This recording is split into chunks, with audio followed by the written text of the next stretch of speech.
Now at 9, closing arguments in the Arbery murder trial, what the prosecution and defense said. And at least 5 dead in Wisconsin after an SUV driving through a crowd at a holiday parade. How many charges could the driver face? And I'm tracking cold temperatures going into tonight. I'll have all of this and more in my full forecast. Delaware County's only live television newscast from Ball State University's Unified Media Newsroom. You're watching NewsLink Indiana. Good evening. Thanks for being with us. I'm Zach Greer. And I'm Janae Williams. Starting off to our show tonight is the weather. Here we have NewsLink Indiana's own Hope Kleitch. Thanks, guys. We saw a cold day here on campus today, and we're seeing much cooler temperatures than what we saw yesterday. About an 18-degree difference here in Muncie, a 16-degree difference in Lafayette. As for right now, we are sitting in the 20s across the board. Here in Muncie, we're sitting at 29 degrees, 27 degrees in Indianapolis, and I'll be tracking chilly temperatures going into the football game for tomorrow, along with great travel conditions if you're headed out for Thanksgiving to visit family. And then we will see some rain showers for our actual Thanksgiving forecast. I'll have all this and more coming up in my full forecast. Thank you, Hope. Police say a man who evaded authorities for 20 years after skipping his Indiana trial on sex charges was arrested in Alabama. Richmond, Indiana police say Larry Albert Flake was taken into custody Friday after FBI and police located him in Birmingham, Alabama. FBI spokesman Paul Damon told AL.com Flake was living under the name Larry White and was pastoring at a nearby church. According to police and AL.com, the now 75-year-old failed to appear for his August 2001 trial on rape and sexual misconduct charges. A judge convicted him of sexual misconduct in his absence, but a mistrial was declared on a rape charge. Closing arguments are underway for the 3 men accused in the death of Ahmaud Arbery. The 25-year-old was shot to death in February of 2020.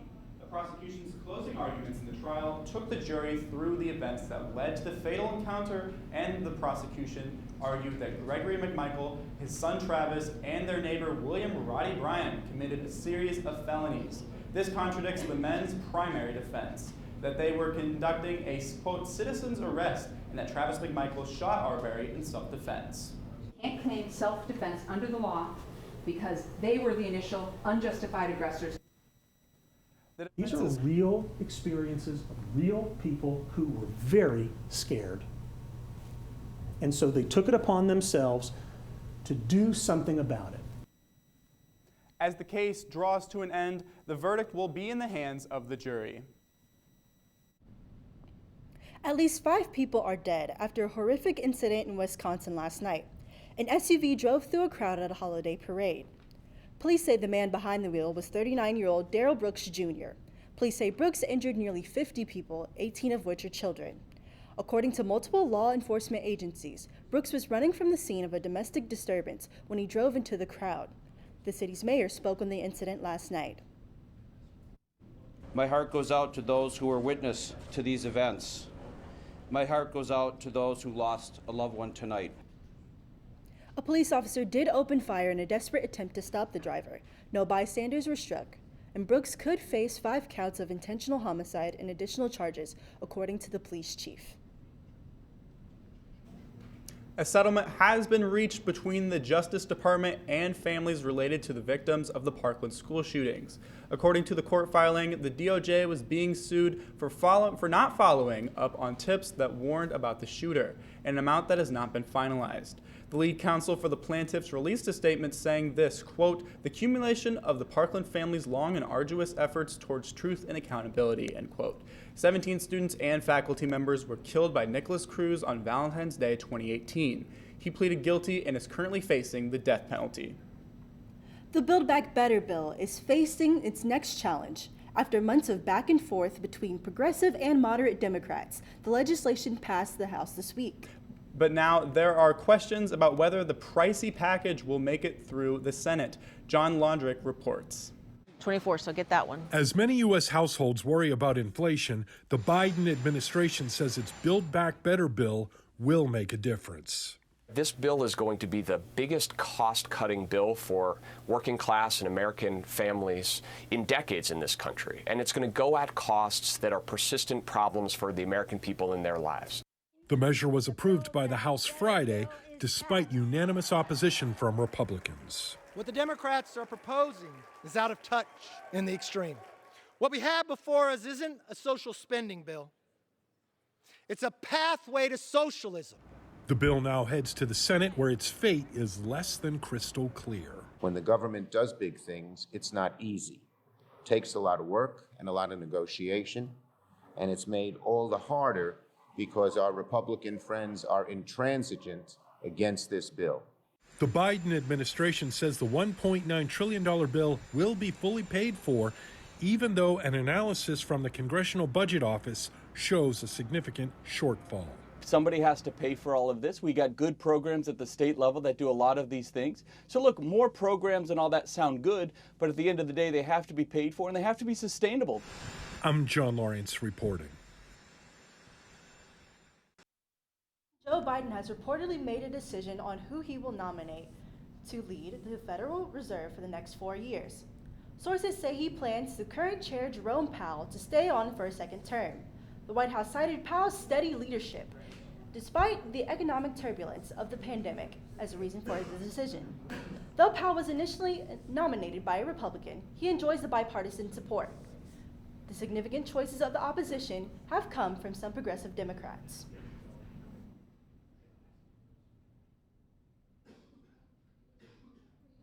The Department of the Interior is working to rename federal lands that currently have offensive names. This after the DOI identified the derogatory term seen in names of more than 650 federal land units. The word was initially introduced by Lewis and Clark in 1805. Over time, it was used as a slur to reference Native American women. The Native American Rights Fund applauded Interior Secretary Deb Haaland's orders by saying they were, quote, long overdue. An announcement from the White House today. And what it will cost you to put Thanksgiving dinner on the table this year.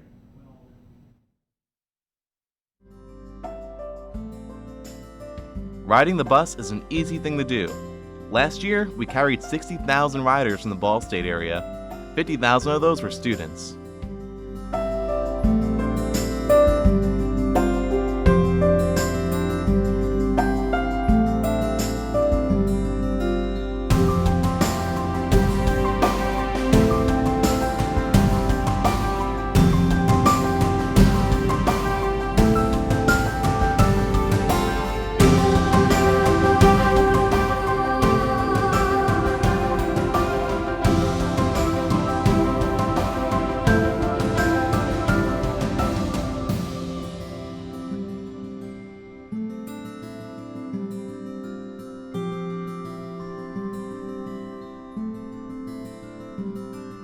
Anywhere you want to go, Mitts will take you there.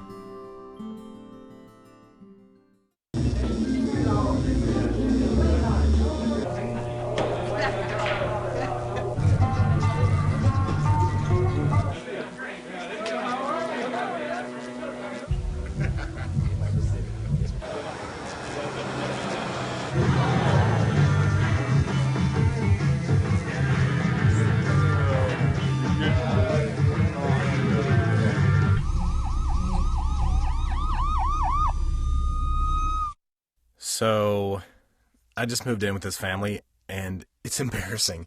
The little one, he likes to go outside and crawl around in the giant litter box. I don't know what he's doing.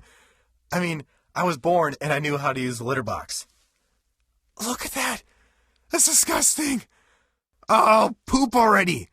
You're making me nervous. Oh, okay, I can't look at this anymore. I really hope he grows out of this, for his sake.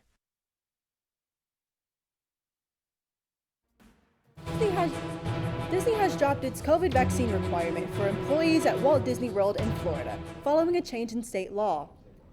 Following a special session by the state legislature, Florida companies are now prohibited from mandating that all employees get vaccinated. Instead, workers are allowed to be exempt for reasons like anticipated future pregnancy or recovery from prior COVID-19 infection. Employees can also opt for regular coronavirus testing or the use of personal protective equipment, which must be paid for by the employer. The new Florida law calls for fines as much as $50,000 per violation for large employers. A Disney spokesperson told the Washington Post more than 90% of its active Florida employees have already been fully vaccinated. The White House announced today that 95% of the federal workforce is in compliance with the Biden administration's COVID vaccine mandate. More than 90% of the workers have gotten at least one shot, with the vast majority of that number fully vaccinated. The remaining 5% have submitted exemption applications that are either approved or pending. The federal employee coronavirus vaccine mandate is set to go into effect by the end of the day. Another holiday during the COVID-19 pandemic is coming, but this Thanksgiving may look a little more normal. Experts have some tips on how to have the safest Thanksgiving possible. There's not enough time for kids ages 5 to 11 to become fully vaccinated by the holiday, but having a first dose of the vaccine does provide a good deal of protection. Those celebrations where the kids are getting vaccinated early, you can rest assured that the majority of adults are likely also vaccinated. So those are going to be very safe environments. The CDC guidance for a safe Thanksgiving is also more relaxed than last year for fully vaccinated families. IT workers won't have much to be thankful for this holiday weekend if they work for companies hit by a ransomware attack. The FBI and Cybersecurity and Infrastructure Security Agency are warning it could happen. While there's no specific threat, hackers have shown they like to strike on holidays and weekends. That's because IT staffing is generally light during these times, making response times from target companies slower. Authorities are advising businesses to make sure they have workers on call who can address attacks quickly if they happen. The cost of putting Thanksgiving dinner on the table is going up. According to the results of 2 surveys, the price for Thanksgiving this year will be 14% higher than last year. An informal survey from the American Farm Bureau Federation finds dinner for a family of 10 will cost an average of $53.31. That is $6.41 more than last year. Economists blame the increase on inflation, supply chain issues, and a surge of demand for food during the COVID-19 pandemic. May be situations throughout the country where a particular grocery store may not have as many turkeys as necessary, but at the end of the day, there's going to be plenty of food on Thanksgiving plates. Turkey prices saw the biggest increase. They are up 24% since last year.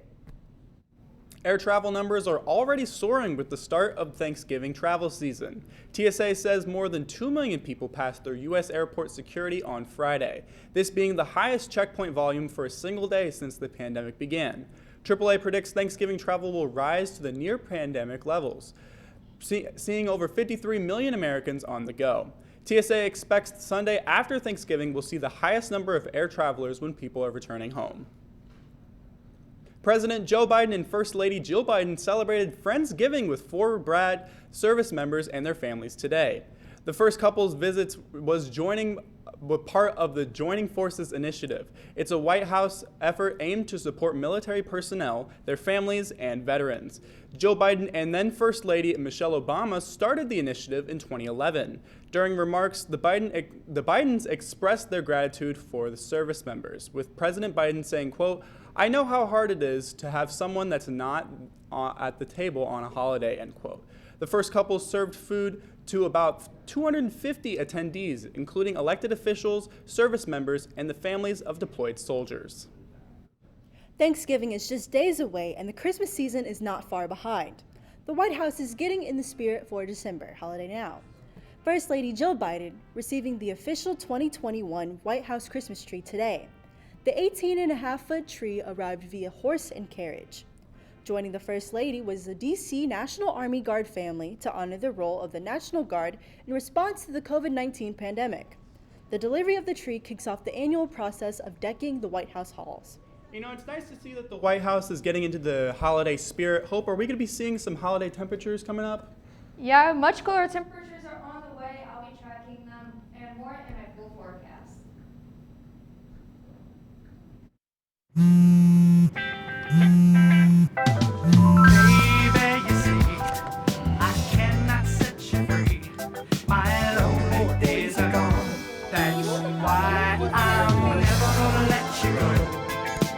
Never gonna let you go, babe, I'm never gonna let you go. Here you go. Thank you. Thank you.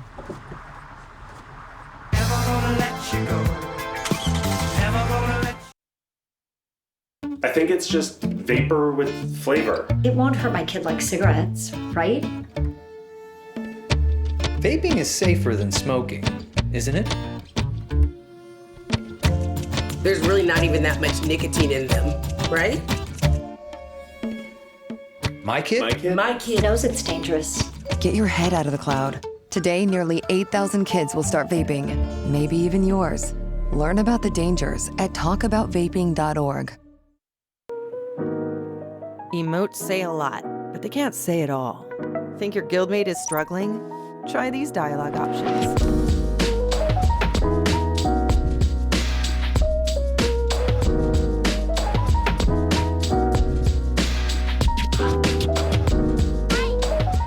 Go beyond emotes.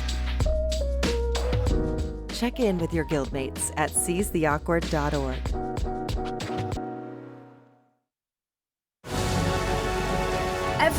Every day, millions of people are connecting. And even though we're overcoming obstacles, watching each other's backs, and banding together, we should still make an effort. We should still make an effort to get to know each other on a deeper level. Father, cosplayer, mentor, actor. It's time we take a step forward. It's time we take a step forward. Come together and discover how accepting our differences can make us stronger. Welcome back. It is currently 9:16 as we take a live look here at campus. Pretty relaxing and chilly Monday. Hope, what can you tell us about the temperatures coming up in the future? It was a chilly Monday indeed, and much cooler than what we saw yesterday. At this time yesterday, we're about 18 degrees cooler here in Muncie, 16 degrees cooler up in Fort Wayne, 16 degrees cooler up in Lafayette. As for right now, temperatures are hovering around the 20s.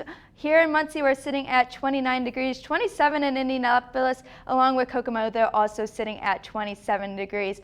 The winds are on the light side, but they are dropping our temperatures to feel like we are in the 20s. Feels like 23 here in Muncie, even feels like 19 degrees up in Fort Wayne, feels like 22 degrees in Indianapolis. And as we go across tonight, temperatures will drop down into the lower 20s. We'll reach a low of 22 degrees with mostly clear skies. Those winds on the light side again coming out of the west at 5 to 10 miles per hour, dropping our wind chill values even into the teens. So you'll definitely want to grab a heavy jacket if you are headed out for the night.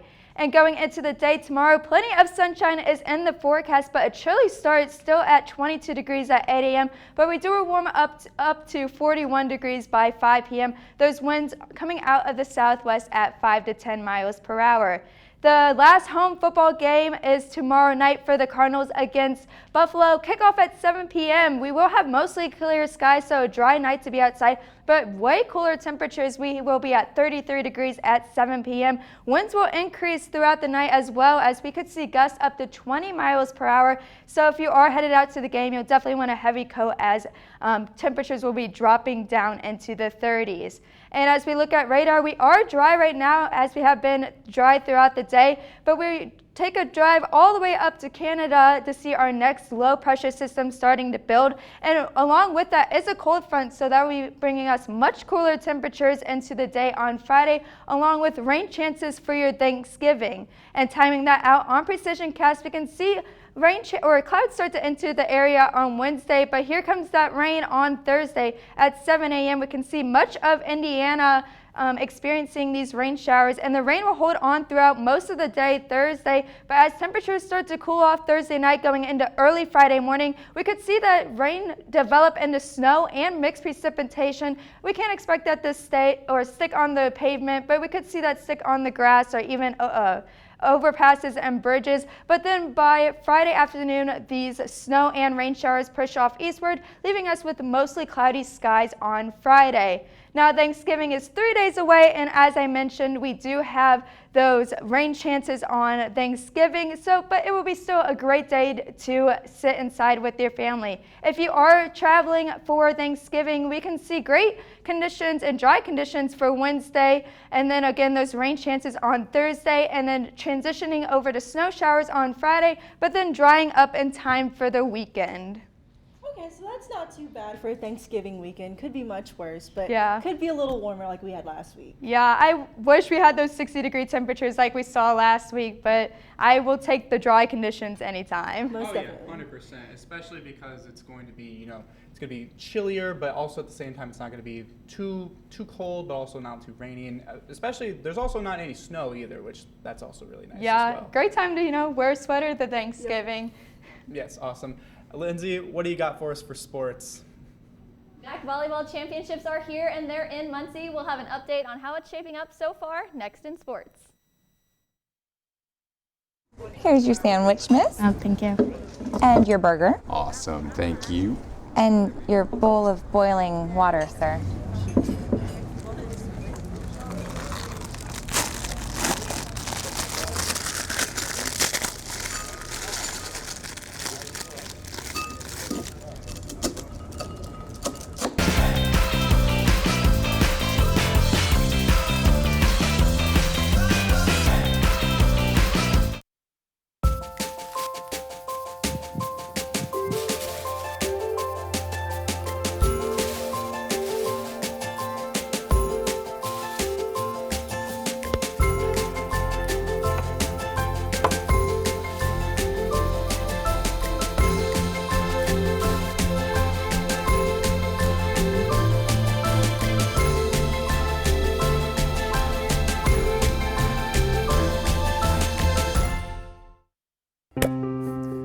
After retiring from the NFL, I've been able to spend a lot more time coaching my daughter's basketball teams. It's something I love to do. Through our games and our tournaments, we see all types of coaching, good and bad. And it begs the question, do we really know who's coaching our kids? Do they have the proper training and screening it would take for me to be comfortable with my daughters playing for that coach? Our Youth Basketball Association made the decision to use trusted coaches to screen and train all of our coaches. I'm a trusted coach. Are you? So if one cat has 4 kittens who reproduce every 6 months, how many cats will there be in 5 years? Who's got it? Is this... What is that? Seriously? Who threw that? Cats are terrible at math, but they sure do multiply. Please spay, neuter, and adopt. The solution is 10. Welcome back to NewsLink Indiana. I'm the esports organization making a splash in the competitive gaming arena. NewsLink Indiana's Andy Newman sat down with one of the Ball State esports squads to gain insight on how they've been doing this year. The world of esports is a fast-growing operation where gamers from across the nation compete in tournament-style team-based video games, and it's starting to eclipse the viewership of major staples in traditional sports. It's already getting a bunch of attention. Any major esports tournament that's broadcast now is getting more views than Sunday Night Football. So I think we're right where we need to be in terms of growth. Following suit with the large growth in the industry is Ball State's very own esports teams and lab, equipped with top-of-the-line tech to help gamers from the average Joe to the up-and-coming professional. One of these groups at Ball State is the Valorant, a first-person shooter game, Varsity Squad. Their season so far has largely been an improvement from last year's effort. I also think it's gone really well team-wise, just because we've made it to playoffs for both of our conferences that we're in, and we're keeping on trucking along and just trying to get better and better. So this success and improvement doesn't come easy, though. Members of the squad practice multiple hours a day, both officially and on their own time, and can log hours on par with the average work week. Even with the hours of training, planning, and playing, the ultimate goal for the squad this year is something that even the non-gaming aficionados can understand. Ultimate goal for us is just to have fun. I mean, last year we were all ranked very low, and over the course of this past year, we've gotten so much higher up in rank. I think just the growth alone, we've already achieved our goals for this year. So just going into playoffs, all we want to do is have fun as much as we can. If you'd like to watch an upcoming esports matchup, head over to Ball State's esports live Twitch streaming page. Or if you'd like to join in on the action and get into this room, you can head out to the open tryouts next fall for the 2022-2023 season. In Muncie, Andy Newman, NewsLink Indiana. Bumping things over to the courts, Ball State volleyball kicking off the MAC championships against Western Michigan earlier today in a tense competition between two of the MAC's best teams. Ball State coming out of coming out of the gate dominant, taking the first set 25-23, slipping up in the second set, falling to the Broncos 25-21, acting as if the lost set didn't have any effect. Ball State asserting themselves and finishing out the match with 2 straight wins. The Cardinals looking forward to the final on Wednesday against the winner of Bowling Green versus Ohio. And Ball State men's basketball taking a road trip this past weekend to Jersey Mike's Classic in sunny St. Petersburg, Florida. The Cardinals battling hard in the regular season tournament, going 1-2 with losses to Florida International and Weber State, and a victory over the Minutemen of UMass. Ball State guard Tyler Cochran leading the charge in the sole win this weekend with 22 points. The Cardinals make a return to Worthen Arena on Saturday for an in-state matchup with Indiana State.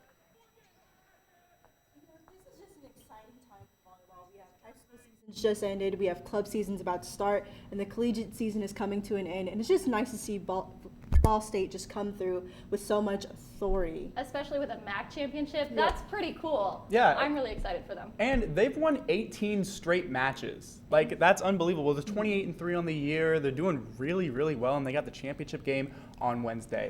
Lindsay, thank you so much. Thank you. After the break, we'll take a look at what's trending. Stay with us.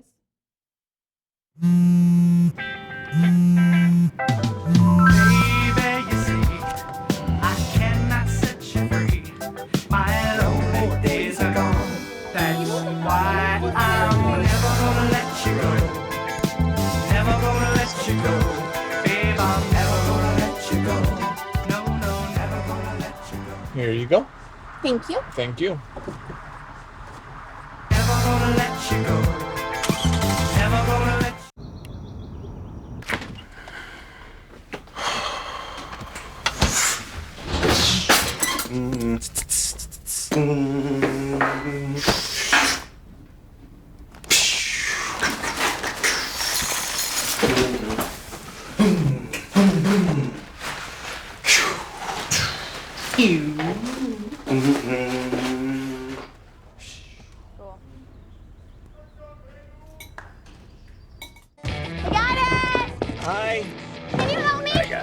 Thank you. No problem.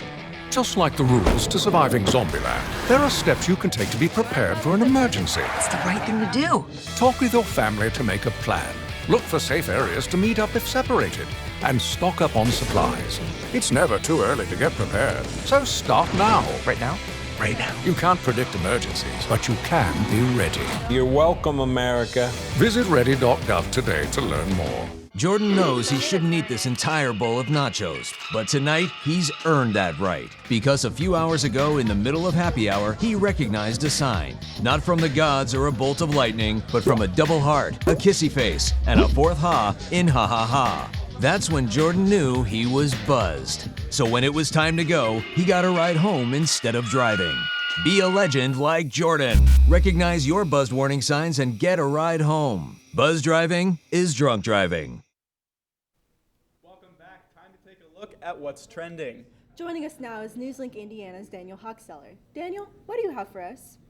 Good evening, guys. I don't know about you guys, but I'm a huge history person, especially when it comes to U.S. history. This story brings history to life. One of the first Tuskegee airmen to escort bombers in World War II received a special honor from the city of Detroit for his 100th birthday. The city gifted Lieutenant Colonel Alexander Jefferson a key to the city today. Officials also unveiled plans for a new plaza and statue in his name. Jefferson served as a P-51 fighter pilot with the Red-Tailed 332nd Fighter Group. The Tuskegee Airmen overcame segregation and prejudice to become one of the most highly respected fighters groups in the war. Continuing about history, this is one of the oldest surviving copies of the U.S. Constitution, and it has a new owner. Sotheby's says it sold at an auction for $41 million Thursday. The company said it was printed in 1787 for delegates of the Constitutional Convention and Continental Congress. They have been drafting the document, and their printers created 500 copies of their final official edition. Only a few are left, and only one is in private hands. Thank you, Daniel. Now it's time to take one final look at weather.